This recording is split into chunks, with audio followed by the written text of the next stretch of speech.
नमस्कार.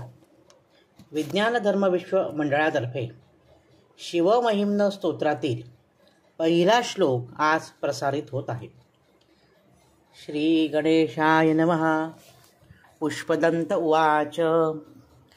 महिम्नः पारन्ते परमविदुषो यद्य सदृशी स्तुतिर्ब्रह्मादीनामपि तदवसन्नास्त्वयि गिरः अथा वाचः सर्वस्वमतिपरिणामावधिगृह्णन् ममापेक्षस्तोत्रे हरनिरपवादः परिकरः.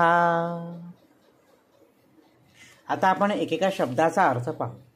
महिम्ना म्हणजे महिमा, महात्म्य. पारंते, पारम आणि ते म्हणजे तुझा महिमा कसा आहे. पारम म्हणजे तुझ्या महिम्याला काही सीमा नाही, असीम असा तुझा महिमा आहे हे शिवशंकरा. परमविदुषो, परम अविदुषः.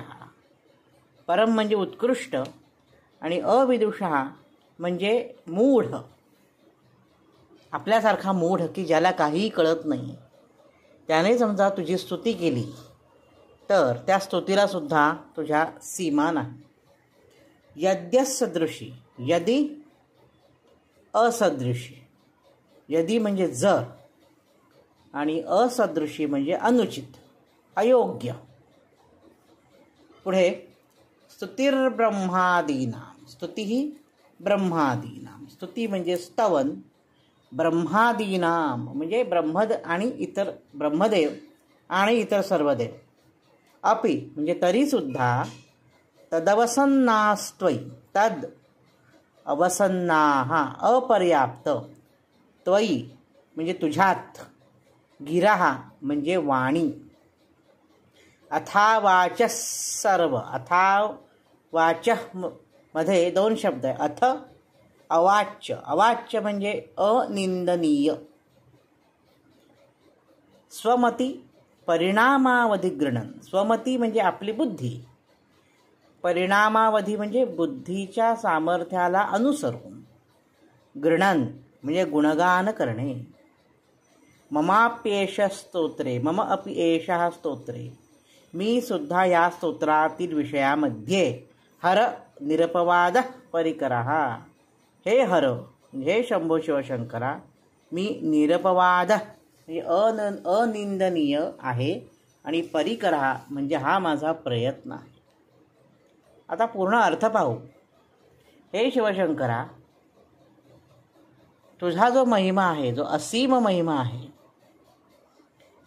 त्याला जर एखादा मूढ जाणू शकत नसेल, कारण शंकराचा महिमा इतका अपार आहे की सामान्य माणूस त्याची स्तुती नाही करू शकत. तो पुष्पदंत म्हणतो मी मूढ आहे. तर माझ्या मूढ असलेल्या ह्या माझ्याकडून तुमची जी स्तुती केली गेली ती अयोग्य आहे किंवा योग्य नाही, काय आहे ते तुम्हीच जाणू शकता. जर मी तुमची स्तुती केलेली अयोग्य असेल तर ब्रह्मादीनाम तदवसन्नास्त्वयि गिरः म्हणजे ब्रह्म आणि इतर देवांनी जरी तुमची स्तुती केली तर तीही तुमच्यासाठी अयोग्य होईल. याचं कारण तुमचा महिमा मी जाणू शकत नाही, त्याचप्रमाणे देवही जाणू शकत नाही. कोणीही तुमची स्तुती केली तरी ती अपूर्ण आहे.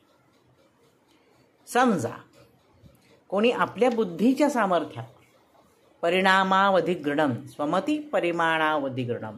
जर कोणी आपल्या बुद्धीच्या सामर्थ्यावर बुद्धीचा उपयोग करून यथायोग्य स्तुती आपली केली तरीसुद्धा तो क्षमेस पात्र नाही. त्याची ही वागणूक ही निंदनीय आहे. त्यामुळे तुझी स्तुती जी करतोय तो माझा प्रयत्नसुद्धा अनिंदनीय आहे, निंदा करण्यास योग्य नाही. म्हणजे मी प्रयत्न केलेला आहे पण तो दोषरहित आहे.